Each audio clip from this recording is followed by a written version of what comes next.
My labs, I had 4 or 5, I can't remember. We'll see in a minute. Lab draws this winter, just as a matter of course. And I do this in part because I want patients and the general public to understand all the different problems with lab testing at big conventional labs. So, without further ado, let's jump in.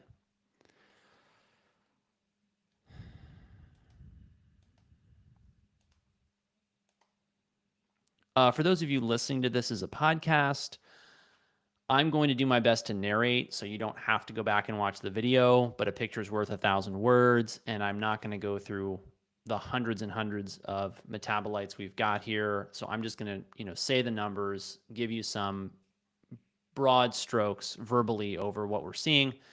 And if you really want to, you can watch the video later. Okay, first lab draw was mid-December. And I just do the whole comprehensive wellness panel. We offer it my practice to patients. We do this once a year. I offer it and recommend it because we catch things, we find things that allows us to then be very preventative. Even though we are technically reacting, we're getting the labs early, so we're being more proactive than most practices. Okay, so in this first panel, everything on the CMP looks great. There's not a lot of, or nothing really here abnormal at all. There's nothing abnormal in the CBC. Okay, a note on cholesterol. I've done other videos in the past on cholesterol. My total cholesterol is 221. In my view, that's the sweet spot. Why do I believe that? If you look at the literature on cholesterol, your lowest risk of death across populations and studies is about 223. As far as I'm concerned, I'm right on the money.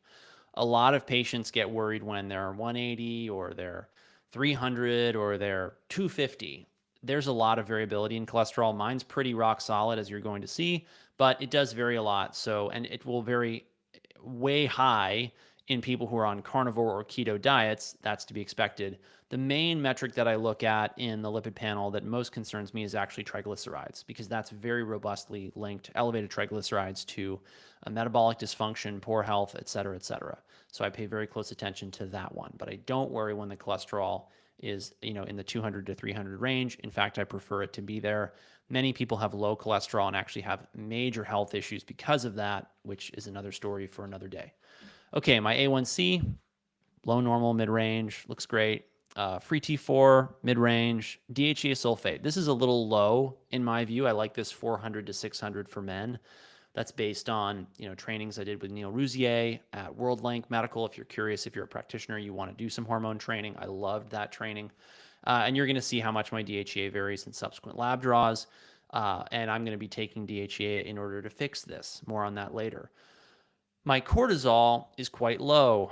We're going to talk about this more. I didn't have any symptoms of adrenal fatigue or adrenal exhaustion or anything like that. And so I didn't really worry about this.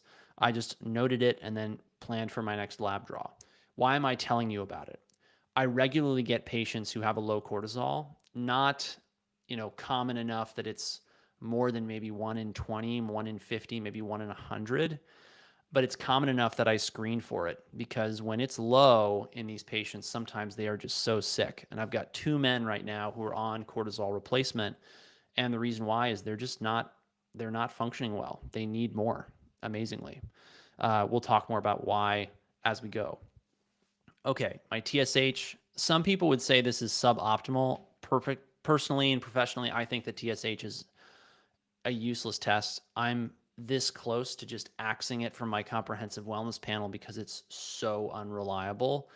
But on the other hand, sometimes maybe one day I'll actually use it. We'll talk more about that when we get down to the rest of the thyroid hormones that we include. Reverse T3, right in the middle of the road. Vitamin D3, right where I want it. So I will say this, some people I push to higher concentrations of D3. Not many, though. I get worried when it's under 45, under 30 something, but it does vary a bit. So the people who are at 48, 45, they're probably 50 most days, so long as they're taking adequate supplementation. I'm right on the money. I'm not worried about this. C-reactive protein, low risk, very low risk. Excellent. This is my risk for heart disease, stroke, cancer, etc. T4, mid-range. T3, low normal. More about on this in a moment. No thyroid antibodies. Magnesium is high normal. I like that. I think the reference range is broken personally. I think that this number should be something like 2.2 up to like 2.6. It's tough to get there. You have to live a pretty low stress life and take a lot of magnesium. I am not living a low stress life as a doctor. This was right before my son was born. Now I'm a dad and a husband, so I have a lot going on. This is better than a lot of dads and husbands in the practice, and I do take a bit of supplemental magnesium in order to keep it there. All right, ferritin. Ferritin is low normal. I love it there. If you know anything about me and my past lab draws and my work, I document this in my book, Dying to Be Free, which is off camera, but is right behind me here in the studio. I've had high ferritin levels. I've got one of the mutations for hemochromatosis, so I donate blood every 2 months, and I've been donating blood every 2 months for years now. Patients sometimes tell me, well, I'm worried I'm going to become anemic when I donate blood. If I can donate blood every 2 months like clockwork for 2 years and be nowhere near anemic or low in iron, and you're eating a full diet with red meat, and you're a man who doesn't lose blood in his menstrual cycle, right, which doesn't exist, then you are unlikely to become anemic. Same goes for postmenopausal women or women who are not cycling or no longer have a uterus. Okay, my free T3, 3.2. Free T3, there's a lot of controversy about how to replace thyroid hormone, and I want to spend a moment to talk about how my thinking on this has evolved over the years. I used to be a purist when it came to thyroid hormone, and I used to think, well, I'm just going to give everyone the nutrients that create thyroid hormone, and then I'm going to give them the lifestyle that will optimize thyroid hormone, and we're going to detox them so all the thyroid hormone is working, and they're going to get all better. I came to find out that no matter what I did, some people's thyroid hormone would still be low normal. And so I started to become a little bit more aggressive with replacement, and patients thanked me for it. So I kept prescribing more and more thyroid hormone. I do want to let people know that if you're struggling with chronic symptoms of low thyroid, it's very likely that you have dietary and lifestyle imbalances that are contributing to the thyroid hormone being low. And more than that is beyond the scope of this video. I blog about it all the time at Substack, stillmanmd.substack.com. I've got a book out. You can read that. I've got another book that I'm working on. Really excited about that, where I'm going to be going through everything we do to support the body healing, particularly from issues that may affect the thyroid. But at the end of the day, there's only so much you can do with things like thyroid glandulars or tyrosine, iodine, et cetera, et cetera. There's a place for thyroid hormone replacement. Why am I telling you all this? Seems to be from clinical practice that people can have low thyroid symptoms anywhere from 2 to 4, and they can benefit, depending on the case and the clinical context, anywhere from 2 to 4, which is why I really think this needs to be a shared decision with a practitioner. They need to hold you accountable for doing reasonable things to support your thyroid hormone in a natural way. You need to be honest with them about your symptoms and come up with a plan together for how much thyroid you need in the real world for your life, for your needs. I'll tell you a quick story about this that really moved me. So there was a young woman who isn't actually formally a patient, but I basically walked by this woman's T3 level, and it was 2.1. She didn't have terrible symptoms of hypothyroidism, but I said, look, that's low. And I knew that she was working on getting pregnant and that she'd struggled to get pregnant in the past to the tune of irregular periods, to the tune of IVF, requiring surgery for some endocrine issues. And 2 weeks later, that woman was pregnant. And she'd worked for years and years and years to have a baby. And I asked her when I ended up talking to her, look, why do you, because she said, look, I think the thyroid hormone helped me get pregnant. And I said, really? Why do you think that? Because I'm always skeptical of my own work, which I think is a healthy quality in a doctor. And she said, and I didn't prescribe it, by the way, my friend and colleague did. But she said, the minute I started taking it, my cycles normalized and I felt better. So another thing I've found is that sometimes you have a time-sensitive goal. You want to exit your company or sell your company. You want to meet a deadline. You want to be a great mom, dad, whatever. You want to become a mom or a dad. Well, if you have a goal and there's a timeline on it, then sometimes it's worth just taking the thyroid hormone or whatever other medication, supplement, et cetera, in order to enable you to achieve that goal. Because really what I tell patients is health is not an end in and of itself. Health is a means to an end. The end, the ultimate goal is what's going to fulfill you, what's important to you, what matters to you. right? I feel that's very important for me as a physician to help people understand. Okay, so that's my first lab panel. This lab panel is a little bit different from the second one. I changed our comprehensive wellness panel in the midst of this and added a few things and subtracted a few things. So let's jump into that. Okay, nothing really majorly different on the CMP, but there are some important deviations. So number one, my creatinine is higher. You'll notice my creatinine on the first test is 0.99. On the second test, it's 1.14. I often see patients jumping over the 1.27 mark in the normal range for men or for women, which is different because this is a different range depending on your sex, and worrying that they're going into kidney failure. And I got to tell you, I don't see that a lot. I've got one patient right now who's got some element of chronic kidney disease. A lot of the time, this creatinine is jumping up just because of day-to-day variability. And what I often tell patients is most of these labs vary by 10 to 20% day to day. That's really important because if you're going to plan an entire year of care, your entire year of thyroid supplementation, your entire year of supplements and eating and whatever on one lab draw, you are going to make mistakes. We check labs every quarter in the practice, and we tend to look at past trends and patterns because I feel very strongly that otherwise we're apt to make mistakes. So I want people to know these numbers can vary, and it's not worth getting wrapped around the axle when you get a slight abnormality. What's I think most important is for people to calmly discuss it with a clinician. Is this clinically relevant? Is it reasonable that this is a serious issue that's just emerging, or is this likely just lab noise? And then I usually recheck at 6 to 8 weeks or 3 months to 4 months. If it's less concerning of an abnormality, we might go 6 months or a year. Okay, next abnormality on my CMP. My albumin is high. I saw this over and over and over again in my practice, and I eventually realized my patients aren't high. My patients are just better nourished than most people. Having an elevated albumin isn't a bad thing. Albumin does a ton of things in our bodies that are very, very important. And in fact, low albumin is an extremely poor prognostic indicator in a lot of end organ disease. So I just think the reference range on this is broken. And healthy, well-nourished people who eat adequate protein to maintain muscle mass and high performance wind up with elevated albumin levels. Just my 2 cents. And then the rest of these are unremarkable. Okay, CBC, likewise unremarkable. Urinalysis, I added this back into the CMP. My specific gravity is right in the middle. I like it there. I don't like specific gravities that are very low. I don't like specific gravities that are very high. I also take the specific gravity from the lab with a very large grain of salt because it's one measurement on one day, and this can change radically depending upon things in the prior night or evening if it's a fasting draw. Nothing interesting on my microscopic. My cholesterol is like so close to my prior value. It's remarkable. You do get some variability through the triglycerides though. Okay, iron levels look good. I added in free and total testosterone to the comprehensive wellness panel again for men. This has actually made our comprehensive wellness panel more expensive for men, but I just decided that we couldn't afford to miss low T, which we regularly diagnose in the practice in men who've never had anyone talk to them about their testosterone. And so I started to run mine. Mine had gone up a couple years or a year and a half prior. I ran these numbers and I was in the 400s to I think it was 600s. And suddenly I was in the 700s. I was delighted by this.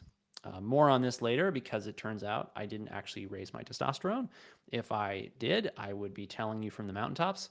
I think there's just a ton of variability in this lab, and we'll talk about that as we go through the subsequent draws. Okay. And I feel like I'm leaving the people on the podcast out because I'm not giving them actual numbers here like I said I would. But just to maintain the flow here, I don't know how to make this better for you all. So I'm just going to keep going as though it's a video. And if you're listening to the podcast, I encourage you to check out the video. All right. Estradiol, adult males. This is right in the money, on the money. I'm fine with this. You don't want this to be too high. Some people will measure total estrogens. I'm not really sure if that's worth it. You will find very elevated estrogens sometimes in men with low to middle testosterones, which means that they're aromatizing things into estrogens. My A1C, very normal. Free T4, very normal. DHEA sulfate, low 200s. Cortisol, mid range. So remember, my cortisol before was 4.5. Now it's 11.7. So it doubled. I didn't take a cortisol supplement. I didn't start prednisone. I didn't take ashwagandha. I didn't do anything. I just kept living my life. And cortisol is one of the numbers that I see fluctuating the most. And if I see an abnormality, I am very likely to retest. I also corroborate that with history, because if it doesn't fit the history, then it's likely to be lab error.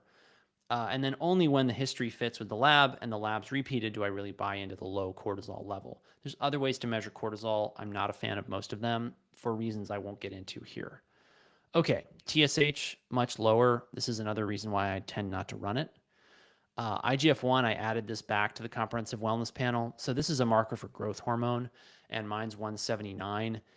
Mine is very consistent. This is one of the only lab values I run on the comprehensive wellness panel that's extremely consistent week to week, so long as your diet and lifestyle are consistent. But I look for this because it's a good clue as to someone's stress, sleep, and diet, protein intake specifically, and it can be really helpful in helping people get well. Vitamin A, some people would call this low normal. You'll note the reference range is very broad. I'm very skeptical of this. I'm not sure if it should be shifted up or if it should be constricted down. I don't really have enough data to really have an informed opinion on that, but as far as I'm concerned, 45 is fine. My reverse T3 is 5 points or so, or 3 or 4 points higher than on the first lab test, which I think is really interesting. You do find that this number varies a bit, and so I am not terribly, I don't worry about it too much. And to give you guys some context on, this was drawn on the 4th of January. My son was born 8 days before this on the 26th of December and went straight to the NICU and almost died. So when people say I'm under a lot of stress, I bet my stress hormones are a disaster. Well, look at my stress hormones. Cortisol, 11.7, DHEA, mid-range. If you have a consistent diet and lifestyle, you can have lab panels, you can have lab values that are very stress resistant. And I think that's really important. You don't have to be weak and unresilient. That's an optional thing. Okay, but I do think maybe my reverse T3 went up because of the stress of that issue. Okay, vitamin D3, high normal, looks great. C-reactive protein, still very low, excellent. Retinol binding proteins mid-range, that's good. Homocysteine I added back into the comprehensive wellness panel as well. Here's the thing about homocysteine. It's highly variable, which means it's very hard for me to really put a lot of stock in one measurement, as you're going to see in the subsequent 2 lab draws. What I found with homocysteine was it does fluctuate if you say change time zones, fly, drink too much wine, have too much rich food, don't get enough methylation cofactors in your diet. However, even very strict people in the practice who are very dialed in as far as their diet and lifestyle will still have homocysteines that are 8, 9, 10, 11. And I don't buy that that's their true physiology. I think that's probably the lab. Can I prove that? Well, it costs, I think, 3 times as much to have this run at a really high fidelity lab. So I'm wary of that. If I'm interested in more about methylation, I will run different panels from a different lab for various reasons. And that's really all I'm going to say about that today.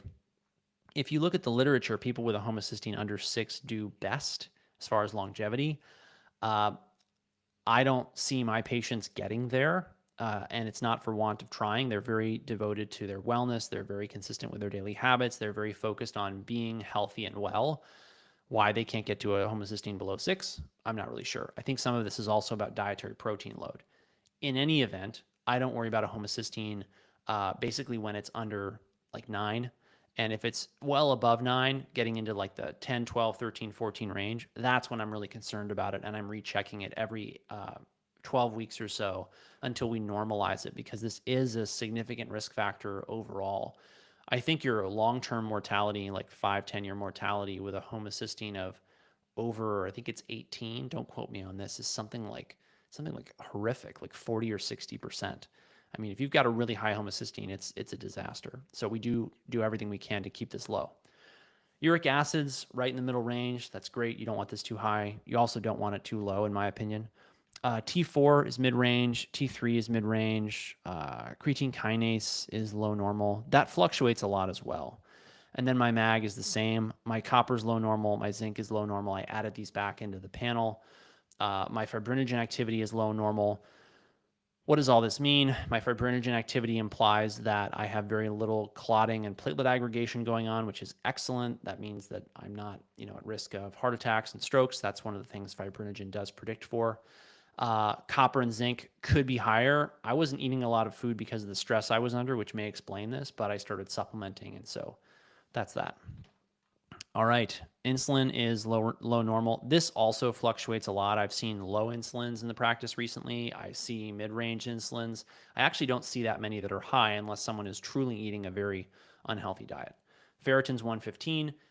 Last draw it was 83. Ferritin fluctuates a huge amount, so I don't put much stock in one value unless it's very elevated or very low, and then we have a conversation about what to do about it. Last, I want to talk about T3. So you'll notice in the last lab, I had a T3 of 3.2. Now it's 3.6. I found in my labs, this fluctuates about 20% week to week, month to month. So I'm 3.2. Now I'm 3.6. We'll see what it is in the next lab draw. So this was January 4th.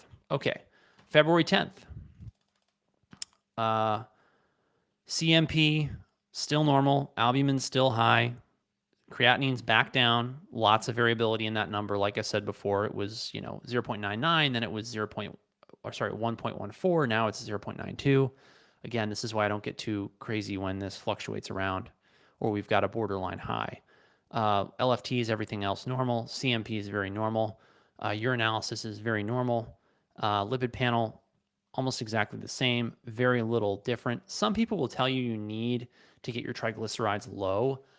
I just see them varying enough that I'm not terribly worried if they're over 100. I really worry when they're over 150. Iron numbers look good. Testosterone is still high normal, which is excellent. Estradiol has changed. It actually doubled from the last test. Again, lots of variability in these tests. I don't worry too much when they deviate a little bit. A1C is low normal. Excellent. Free T4, right on target, right on track with the prior values. DHEA is a little bit higher. I hadn't started supplementation here. So you'll see like 190 one day, then it's 200 and 200 something, then it's 214. So you'll get these 10, 20, 30 point variations in things like DHEA. My cortisol now is 14.8. So it's gone from 4.5 to 11 point something to 14.8. And nothing changed about my diet and lifestyle. Other than my son being in the ICU still on the 10th of February when this was drawn.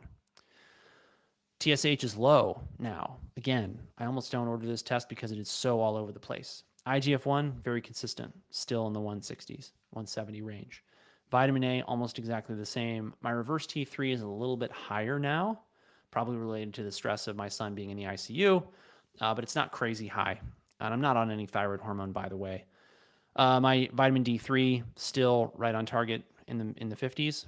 Okay, here's something interesting that we found.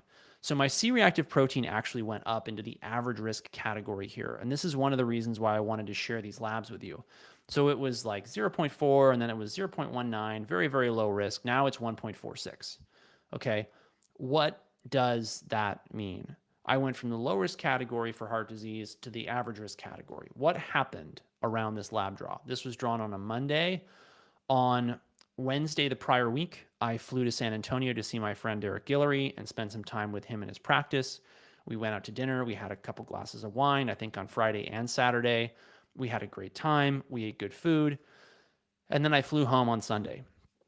One of the trends I've noticed in my practice, which is very, very consistent, is that the patients who have the most trouble getting well travel a lot. They may be jet setters. They've got lots of money to burn and they can fly to Switzerland or they can go, to whatever, Bora Bora for fun. And they don't have a job or they have a job they can do from anywhere. Travel is a super stress on the body. That's why you'll notice in the literature that one of the top risks for breast cancer is being a flight attendant. Why? changing time zones, constantly exposed to radiation in the plane. Every transcontinental flight you take is basically one chest x-ray. So I sometimes have to have hard conversations with our traveling salespeople. Like, say, we have a lot of pharmaceutical sales reps in the practice. We have a lot of medical device sales reps in the practice. They come to us because we tell it like it is and we know how the sausage is made. And they respect the fact that we really take old fashioned medicine seriously. Sometimes I have to have hard conversations about them and just say, look, you're not meeting your goals for wellness. And I think travels is really the thing that's holding you back. Is there an opportunity for you to maybe have a job that's not mobile, have a job that's work from home, or have a job that's more local to you? Okay. So anyway, I chalked this up to taking a flight. I didn't lose my mind. I didn't freak out about it. I didn't think, oh no, I've got some new disease. I just kept living my daily life, didn't take any supplements, didn't change my daily routine. I just went back to my daily routine when I got home. Retinol binding protein still normal. Homocysteine went up, right? So I gave you the long spiel about homocysteine on the last lab draw. Now it's in the 12 range. So when I see a 12.8, I think, wow, this person may actually have a serious methylation problem. Do they have some kind of toxin overload? Do they have some kind of extreme stress? What's going on with their diet? Are they getting enough methylation cofactors from, for example, folate, B12, et cetera, et cetera? Yeah, I didn't worry about it though. I didn't take, some kind of methyl supplement or homocysteine supplement or whatever. I just kept living my life and eating my food and doing my daily routine. And you're going to see what happens on the next lab draw. I won't spoil it for you. Uric acid, same, approximately the same range. Same with T4, same with T3. One thing I do want to point out about T3, T4 is they vary a lot. And I understand that this is related to what lab you go through. But I also am convinced that this is a lot of just day-to-day variability amongst patients. Conventional endocrinologists do not recommend testing anything other than TSH in order to replace and guide thyroid hormone replacement. I think that leaves a lot of patients, like the woman I mentioned the story of earlier, hopelessly under-replaced. And it just breaks my heart that someone would go through IVF and years of struggling to get pregnant because somebody said, well, your TSH is normal. Like if I had $1 for every patient whose TSH was normal, who I got better with thyroid hormone replacement, I could retire. It's not quite that dramatic, but hopefully you get the point. Anyway, it's just because I don't see enough patients. I see a very small number of patients. We've got only about 170 some in the practice right now because I take really good care of them and spend a lot of time with each of them. All right. Anyway, my point is they vary a lot. And I do these videos in part because I don't want you to think that because your T3 or free T3 or whatever doesn't agree with your symptoms that you're crazy or you don't need more or whatever. That's why it's got to be a shared decision with a practitioner, a clinician who's got a lot of experience, who's done some extra training in hormones, and who really cares about getting you results, which is part of why I make these videos. My MAG is 2.4. Great. Whatever I'm doing for magnesium repletion is working. It's gone up from, I think it was 2.2 initially. Okay, copper is about the same, zinc's about the same. You're going to see 10, 20% variability in these numbers. It's 85 in this panel, it's 78 in this panel. Fibrinogen activity varies a lot. Mine was 202 before, now it's 292. So big variability there. I don't know if I mentioned this earlier, but I like it in the bottom quintile. So if it's under 300, I'm happy. If it's under 250, I'm happier. But because it varies so much, I don't worry if it's like 280, 275. We'll just recheck it later and see where it's going. Okay, insulin's low normal. Okay, so it was 9 point something last time. Now it's 5.3. So I like I said, I do these because I want people to understand, these vary a lot. And if it's 9.3 one day and it's 5.3 the next, how do we know it's not going to be 11.2 tomorrow? I'm very insulin sensitive in the sense that, I don't have any diabetes. My A1C looks good. My fasting glucose is great. I sometimes worry that people are freaking out too much about the fact that their insulin went from 5.3 to 7.2. If mine can do this and I'm really healthy, you can do this, and it's okay. Ferritin 107 fluctuates a lot. Enough said. Okay, free T3 3.8 now. So I said a 10 to 20% variability, right? 3.2 is the low that we've had this year. 3.8 is the high. So it's about 0.6 variance, which is exactly what I said it would likely be. And I've not clocked any over this personally that I can recall. Very rarely does anyone in the practice break 4, even when they're on replacement. Some practitioners think that 4 to 7 is the optimal range. I don't tend to be that aggressive. I mostly just talk about outcomes and desires and goals with patients, and then we make a decision from there. All right, last lab panel. So I'll be honest with you. I thought in the first 3 lab panels, I'd fixed my testosterone and taken it from the 400s, 500s up to the 700s. I thought, oh my gosh, what I'm doing is increasing my testosterone. I've discovered the fountain of life. Everyone's going to be my patient and I'm going to be famous and whatever. And then I checked my testosterone again and it was 468. So this just goes to show you that this varies a ton, even in people who are not changing their diet, their lifestyle, their environment, let alone supplementing with stuff. And to be clear, I didn't take anything to boost or suppress my testosterone at any point in these 3 or 4 months. And that's why when people say, I boosted my testosterone with this or that or the other thing, I just kind of roll my eyes, because I would challenge them. How many lab draws did you do to substantiate that you actually had an increase that matters more than chance? One of the reasons I do this is that I don't find other clinicians talking about how much labs vary day to day. Clinicians do talk about this at conferences, behind closed doors, in training.